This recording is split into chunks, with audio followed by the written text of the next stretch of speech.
Etsy renesampeo momba ny fitakina ny Nosy Malagasy intsony ny mpitondra fanjakana amin'izao fotoana izao. Izay ametrahany mpanarabavao fanontaniana lehibe hoe ny fananany andra JUIN ilay zopirenena frantsay ka tsy hananany intsony ny zopirenena Malagasy fino antony izany sa misy zavatra hafa na fifanarahana ambadika. Ny fanjakana Malagasy mihitsy no fantatra fa nangataka ny hanemorana ilay fianana tokony natao tany Frantsa mba handinihina ireo dingana rehetra izay tokony ho atao amin'ny famerenana ireo Nosy Malagasy ireo an'i Madagasikara. Barengo mipetraka ny tsy harenesampeo momba ny fitakina ireo Nosy ireo intsony ho ny jeneraly Ramakavelo Désiré. Reo le Nosy kely hoe ils éparsange io dia miankina fitondram-panjakana.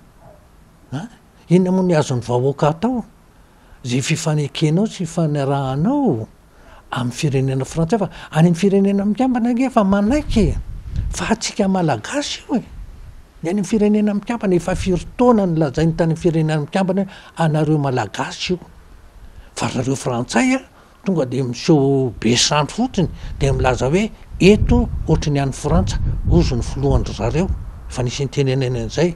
Inona ny valika afatra amin'izay ataontsika Malagasy fahanginana ka misy mitentsony zany.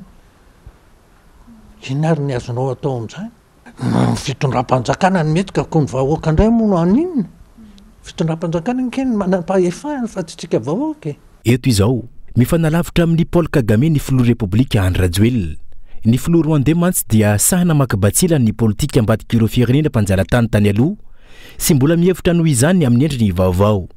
Itsakilan'izany rehefa jerena tsy hita ho manao antsova amin'ny Malagasy iray manontolo hiara entana hitaky ny famerenana ireo Nosy ireo ny fitondrana JUIN. Mila mandinika lalina momba ny mpitondra fanjakana mijoro amin'izao fotoana izao ny Malagasy ka tena hanana mpitondra sahy mametraka izany tena fahaleovantena izany fa tsy fahaleovantena sarintsarina sahala ny zava-misy amin'izao fotoana izao.